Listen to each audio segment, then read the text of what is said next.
ગુજરાતમાં ફરી એકવાર ગરમીનો પ્રકોપ વધ્યો છે અને હવે ગરમી સાથે રોગચાળો પણ માથું ઉચકી રહ્યો છે। અમદાવાદની હોસ્પિટલોમાં દર્દીઓની સંખ્યા વધી રહી છે અને બીજી તરફ સુરતમાં લોકોના આરોગ્ય સાથે ચેડા કરતા નફાખોરો સામે તંત્ર એક્શનમાં આવ્યું છે।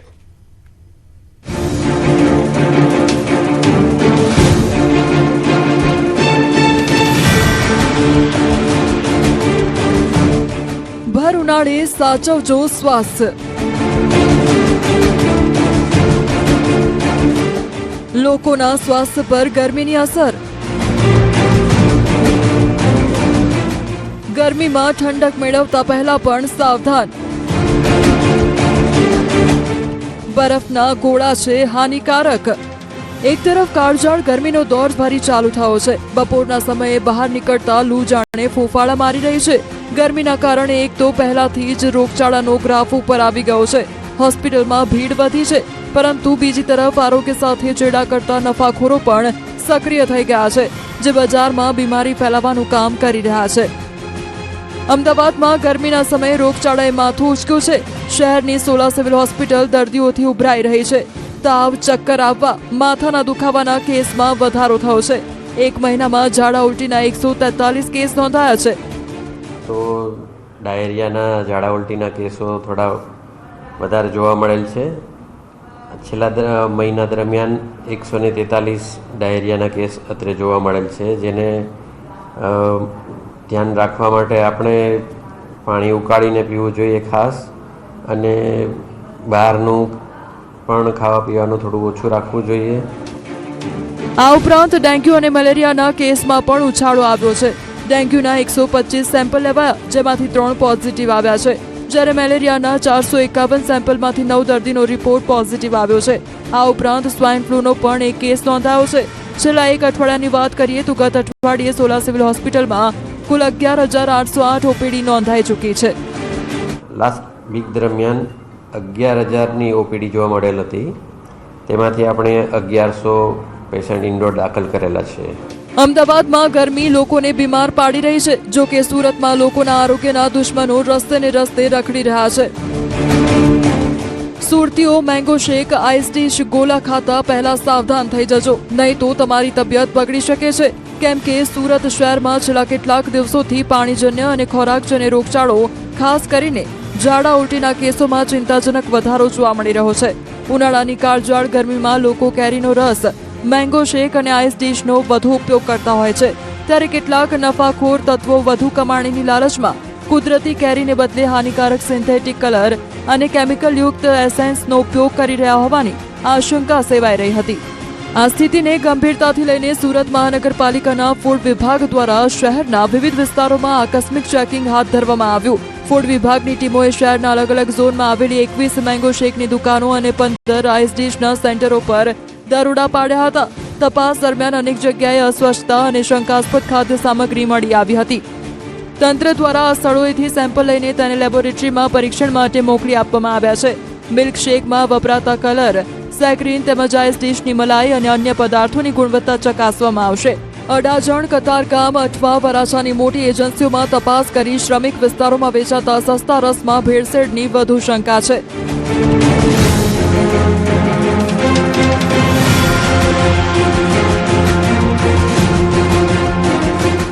આ તરફ અમદાવાદમાં પણ બરફની ફેક્ટરીમાં એએમસીએ ચેકિંગ હાથ ધર્યું। એએમસીની ટીમે અલગ અલગ ફેક્ટરીઓમાં જઈ ક્લોરીન લેવલ અને સાફ સફાઈની તપાસ કરી હતી। આજે આપણે મધ્ય ઝોનમાં 6 આઈસ ફેક્ટરી આવેલી છે, તો ત્યાં જે પાણીના વપરાશથી બરફ બનાવવામાં આવે છે તે પાણી યોગ્ય ગુણવત્તાસભર તથા ક્લોરીન યુક્ત છે કે નહીં તેનું આપણે ચેકિંગ કરવામાં આવ્યું છે। આજે આપણે અહીંયા આવ્યા છીએ। આ આઈસ ફેક્ટરીમાં જે પાણી વપરાશમાં લેવામાં આવે છે તે પાણી આપણે કસનળીમાં લીધું છે। ત્યારબાદ ક્લોરીન ટેસ્ટ માટે વપરાતા ઓર્થોટોલ્યુડિન સોલ્યુશનના 2 ડ્રોપ્સ આમાં નાખ્યા છે, જેથી આપ જોઈ શકો છો કે તેમાં આ પાણીનો કલર ચેન્જ થયો છે, જે દર્શાવે છે કે અહીંયા પાણીમાં ક્લોરીનની યોગ્ય માત્રા છે। જો ક્લોરીન ના હોય તો આ ક્લોરોસ્કોપ છે, એમાં આજે લાસ્ટમાં બતાવ્યું છે એ પ્રમાણે કોઈ કલર ચેન્જ થતો નથી। કોઈ બી ગમે તે જગ્યાએ નીચે પડેલો બરફ કે નીચે ખુલ્લામાં પડી રહેલા ઠંડા ખાણીપીણીના ચાલતા હોય છે, સ્ટ્રીટ ફૂડ લારીઓ ઉપર જે બિન આરોગ્યપ્રદ ખોરાક મળતો હોય છે તેને ખાવાનો ટાળવો જોઈએ. ફેક્ટરીઓમાં દરરોજ ક્લોરીન ટેસ્ટ કરવામાં આવે છે કે કેમ તેની પણ તપાસ કરવામાં આવી. દાવો છે કે લોકોના સ્વાસ્થ્યની કાળજી રાખવા માટે મહિનામાં 2 વખત પાણીના નમૂનાઓ લેવામાં આવે છે, જેમાં એક નમૂનો પ્રાઇવેટ લેબમાં અને બીજો દુધેશ્વર સ્થિત સેન્ટ્રલ લેબોરેટરીમાં ચેક થાય છે. ફેક્ટરીના માલિકે જણાવ્યું કે તેઓ રેગ્યુલર ચેકિંગ કરાવે છે. અમે એડિબલ આઈસ બનાવીએ છીએ કે જે મ્યુનિસિપાલિટીના શુદ્ધ પાણીમાંથી બનેલો હોય છે અને એની અંદર અમે ક્લોરીન વખતો વખત અમદાવાદ મ્યુનિસિપાલિટી કોર્પોરેશનના હેલ્થ ડિપાર્ટમેન્ટના સ્ટાન્ડર્ડ પ્રમાણે એડ કરતા હોઈએ છીએ. હા, અમે એડિબલ આઈસ બનાવીએ છીએ. અમારે લગભગ ઉનાળાની અંદર જ ડિમાન્ડ અપ હોય, બાકી ઠંડીની સિઝનમાં તો નોર્મલ બરફ ચાલતો જ હોય. મહત્વનું છે કે ગુજરાતમાં ફરી ગરમીનો પ્રકોપ ફરી વધ્યો છે. ગુરુવારે 10 થી વધુ શહેરમાં 40 ડિગ્રીને પાર રહ્યો છે. 43.2 ડિગ્રી સાથે અમદાવાદ સૌથી ગરમ શહેર રહ્યું. ગાંધીનગરમાં 43, રાજકોટમાં 42.7, અમરેલીમાં 42.3 ડિગ્રી, ડીસામાં 42, વડોદરામાં 41.6 ડિગ્રી, ભાવનગરમાં 40 અને ભુજ 40.6 ડિગ્રી તાપમાન નોંધાયું. અમદાવાદમાં આગામી 10 દિવસ સુધી પાણીની અછતનો સામનો કરવો પડશે, તો બીજી તરફ રાજકોટવાસીઓ માટે રાહતના સમાચાર પણ છે.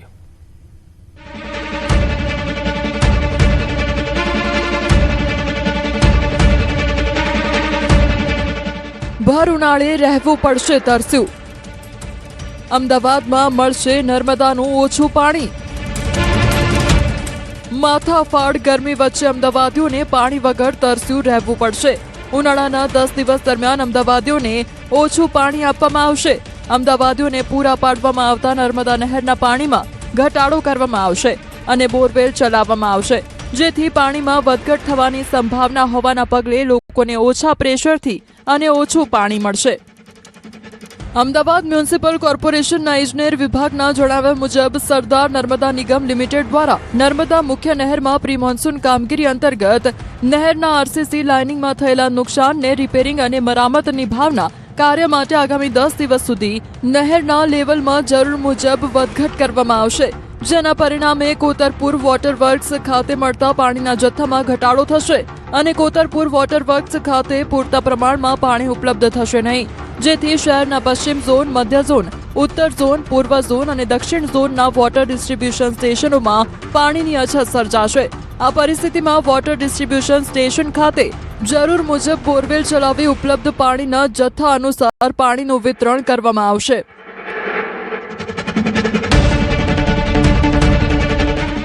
રાજકોટ વાસીઓ માટે ખુશખબર. આ વખતે નહીં નડે પાણીની સમસ્યા. ભર ઉનાળે નહીં પડે ભટકવું. આકરા ઉનાળા વચ્ચે રાજકોટ વાસીઓ માટે રાહતના સમાચાર આવ્યા છે. આ વખતે ઉનાળામાં રાજકોટ વાસીઓને પીવાના પાણી માટે દર ભટકવું નહીં પડે. જૂન મહિનાના અંત સુધી ચાલી શકે તેટલો પાણીનો જથ્થો આજી અને ન્યારી ડેમમાં ઉપલબ્ધ છે. રાજકોટ શહેરને આપણે 3 મુખ્ય સ્ત્રોતો, આપણા આજી, એક ન્યારી અને ભાદર, આ 3 સોર્સેસથી આપણે પાણી લેતા હોઈએ છીએ. આપવા માટે આ ત્રણેયનો મળી અને આપણે રોજ 320 ml જેટલો જથ્થો પાણીનો આપણે ઉપાડીએ છીએ. આ 3 ઉપરાંતમાં અમને જે નર્મદા યોજનાનું અમારું ગણીએ, અમારું ઓફટેક જે ગણીએ તો 125 ml જેવો થાય. તો આ રીતે રાજકોટમાં અમે રોજના 418 ml જેટલો જથ્થો અમે સપ્લાય કરીએ છીએ. આજી, ન્યારી અને ભાદર ડેમમાં પાણીની સ્થિતિથી ઉનાળો હેમખેમ પસાર થશે. ચોમાસા સુધી દૈનિક 20 મિનિટ સુધી પાણી વિતરણ કરવામાં આવશે, તો પણ ડેમમાં પાણી ખૂટશે નહીં. હાલ આજી, ન્યારી, ભાદર ડેમ અને સૌની યોજનાની મદદથી દૈનિક 400 ml થી વધુ પાણીનું વિતરણ થઈ રહ્યું છે.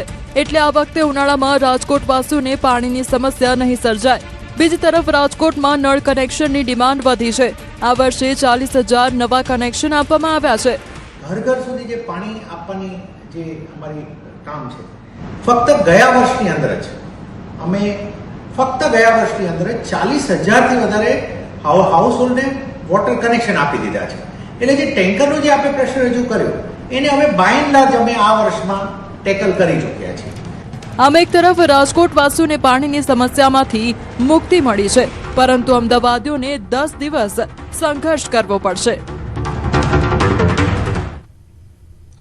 તાપી જિલ્લામાં સતત બીજા દિવસે વાતાવરણમાં અચાનક પલટો આવતા વાલોડ અને વ્યારા તાલુકાના અનેક ગ્રામ્ય વિસ્તારોમાં કમોસમી વરસાદ ખાબક્યો. ટીચકપુરા, રૂપવાડા અને કેડકુઈ સહિતના ગામોમાં વાવાઝોડા અને વીજળીના કડાકા ભડાકા સાથે વરસાદ થતા ખેડૂતો ચિંતિત બન્યા. ભારે પવનના કારણે અનેક વૃક્ષો ધરાશાયી થયા અને લગ્ન મંડપ પણ ઉડી ગયા. ખેતરોમાં મુકાયેલ ધાન્ય, ઘાસચારો અને કેરીના પાકને નુકસાન જવાની ભીતિ વચ્ચે ખેડૂતોમાં ચિંતા વધી છે. ગરમીનો પારો વધતા મનુષ્યોની સાથે હવે વન્યજીવો પણ ઠંડકની શોધમાં જળાશયો તરફ વળ્યા છે. ગિરનારની તળેટીમાં આવેલા ઐતિહાસિક વિલિંગડન ડેમ ખાતે એક અદ્ભુત નજારો જોવા મળ્યો. કાળઝાળ ગરમીથી બચવા 3 સિંહો ડેમના કિનારે આરામ ફરમાવતા જોવા મળ્યા હતા. પ્રવાસીઓ માટેનું સ્થળ એટલે વિલિંગડન ડેમ. ત્યાં પ્રવાસીઓની સાથે હવે ઉનાળાની ગરમીમાં ઠંડક મેળવવા માટે સિંહો પણ આવી પહોંચે છે. સિંહોએ કિનારાના વિસ્તારને પોતાનો આશરો બનાવ્યો છે. જંગલના રાજાનો આવો નિશ્ચિંત અંદાજ જોઈને ત્યાં હાજર સૌ કોઈ દંગ રહી ગયા હતા. ઉનાળાની રજાઓમાં ડેમ પર ફરવા આવેલા પ્રવાસીઓ માટે આ એક બોનસ જેવો અનુભવ રહ્યો. સિંહ પરિવારને નિહાળી પ્રવાસીઓ રોમાંચિત અને અભિભૂત થયા. પ્રવાસીઓએ દૂરથી આ અદ્ભુત દ્રશ્યો કેમેરામાં કેદ કર્યા. બીજી તરફ સિંહોની હાજરીની જાણ થતાં જ વન વિભાગનો સ્ટાફ તાત્કાલિક ઘટનાસ્થળે પહોંચી ગયો. પ્રવાસીઓ અને સિંહ બંને સુરક્ષિત રહે તે હેતુથી વનકર્મીઓ ડેમ ખાતે ખડે પગે તૈનાત જોવા મળ્યા. સોમનાથ જ્યોતિર્લિંગ મંદિરના ભવ્ય કોરિડોરનું આયોજન થઈ રહ્યું છે. વડાપ્રધાન નરેન્દ્ર મોદી અને મુખ્યમંત્રી ભૂપેન્દ્ર પટેલના વિઝન હેઠળ સોમનાથને વૈશ્વિક સ્તરે આધ્યાત્મિક અને સાંસ્કૃતિક કેન્દ્ર તરીકે ઓળખ મળી છે. ત્યારે કોરિડોરના નિર્માણને લઈને ભક્તોમાં પણ ખુશીનો માહોલ છે. આ પ્રોજેક્ટ અંતર્ગત ઐતિહાસિક સ્થાપત્ય શૈલીને જાળવીને સમુદ્ર દર્શન પથ, આધુનિક ભોજનાલય, ગેસ્ટ હાઉસ અને વિશ્વસ્તરીય પાર્કિંગ જેવી આધુનિક સુવિધાઓ વિકસાવવામાં આવી રહી છે. લાઇટ એન્ડ સાઉન્ડ શો અને આધુનિક સંગ્રહાલય દ્વારા સોમનાથનો ગૌરવશાળી ઇતિહાસ જીવંત બન્યો છે. સોમનાથમાં વિવિધ પ્રકલ્પોના નિર્માણથી સ્થાનિક સ્તરે રોજગારીની નવી તકો ઊભી થશે, તો સાથે જ ગીર સોમનાથ જિલ્લો વૈશ્વિક પર્યટન નકશા પર વધુ મજબૂતીથી ઉભરશે. આ કોરિડોર પ્રોજેક્ટ ભારતની અડગ આસ્થા, સાંસ્કૃતિક વારસા અને આધુનિક વિકાસના સંગમ સમાન બની રહેશે. તો ગીર સોમનાથમાં આવેલ સોમનાથ જ્યોતિર્લિંગ, જ્યાં ભવ્ય કોરિડોરનું નિર્માણ થયું છે, એટલું જ નહીં સાથે સાથે અહીંયા આધુનિક ભોજનાલય પણ છે. પીએમ મોદી અને સીએમ ભૂપેન્દ્ર પટેલના વિઝનથી આ તૈયાર થઈ રહ્યો છે કોરિડોર અને પર્યટન ક્ષેત્રે એક મજબૂત સ્થળ તરીકે ઉભરી આવશે. જે બનશે ને તો સારામાં સારી સુવિધા મળશે અને ગુજરાતનું એક નંબર અત્યારે સ્થળ છે જ અને હજુ સારી રીતે વિકાસ થશે ને અલગ અલગ રાજ્યોથી, અલગ અલગ કન્ટ્રીઓથી આપણા ત્યાં સારા એટલે સરસ ભાવિક ભક્તો આવશે. જ્યારે આ કોરિડોરનું નિર્માણ થશે ત્યારે ખૂબ જ વિકાસ થશે. અહીં નવું રેલવે સ્ટેશન પણ અત્યારે તૈયાર થઈ રહ્યું છે.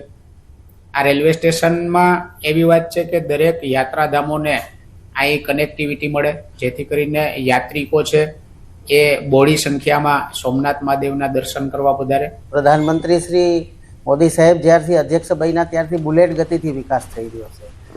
જેમ કે રેલથી, રોડથી, એવિએશન તરફથી પણ અત્યારે એવી તૈયારીઓ ચાલી રહી છે. નજીકના ભાગમાં ક્યાંય સારું એવું એરપોર્ટ પણ બને. આવા ઘણા બધા પ્રકલ્પો સરકારશ્રીના ચાલી રહ્યા છે. ભગવાન સોમનાથ દાદા સૌનું કલ્યાણ કરે એવી ભગવાન સોમનાથ દાદાને પ્રાર્થના કરીએ.